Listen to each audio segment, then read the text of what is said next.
Hi hello नमस्ते। कैसे हैं आप सब? मैं आशा करती हूँ कि आप सब बहुत अच्छे होंगे और अपनी ज़िंदगी में खुशी का आनंद ले रहे होंगे। स्वागत है आप सबका मेरे यूट्यूब चैनल पर। आज मैं आपके लिए एक बहुत ही सुंदर कहानी लेकर आई हूँ। एक राजा और एक जिन की। एक बार एक राजा होता है और वो बहुत ही परेशान होता है, तो कोई उसे बताता है कि वहाँ पर एक बाबा जी हैं। वो सब समस्याओं का समाधान कर देते हैं। तो राजा बहुत परेशान होता है, तो वो बाबा जी से मिलने चला जाता है। तो बाबा जी से अभी सभी परेशानियों के बारे में बात करता है। तो बाबा जी वहाँ पे उसे एक डिब्बा देते हैं और उसे बोलते हैं कि इसे यहाँ पर नहीं खोलना, इसे अपने महल में जाकर खोलना। तो वह राजा वैसा ही करता है। जब वो अपने महल में आ जाता है तो वहाँ पर जैसे ही डिब्बा खोलता है उसमें से एक जिनी निकलता है।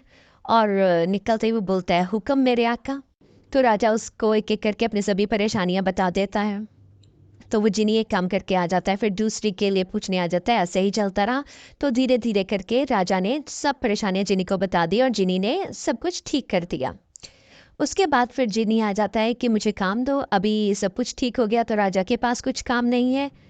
तो रा, राजा ने बोला मेरे पास कुछ काम नहीं है। जिनी बोलता है कि अगर तुमने मुझे काम नहीं दिया तो मैं तुम्हें खा जाऊंगा। राजा परेशान हो जाता है कि अब तो सब कुछ ठीक हो गया, मैं इसे क्या बताऊं।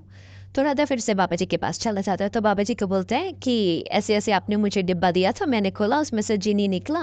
और अब वो उसने सब परेशानियाँ ठीक कर दी। वो बोलते हैं मुझे काम दो, नहीं तो मैं तुझे खा जाऊंगा, लेकिन मेरे पास देने के लिए उसे कुछ काम नहीं है।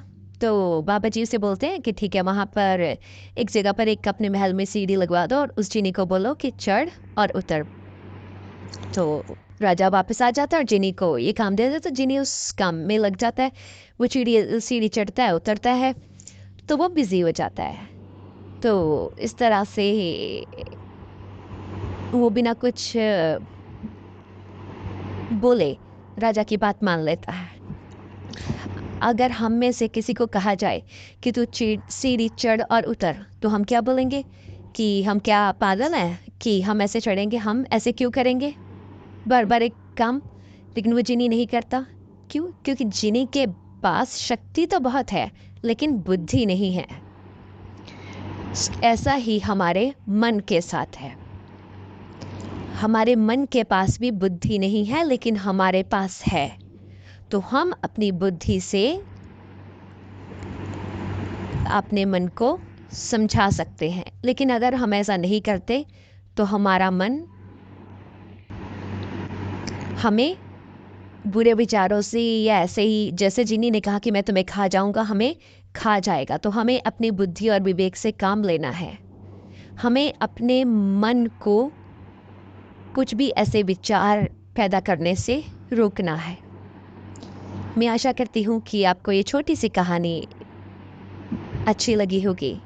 अगर अच्छी लगी हो तो प्लीज़ मेरे चैनल को सब्सक्राइब कीजिए। धन्यवाद।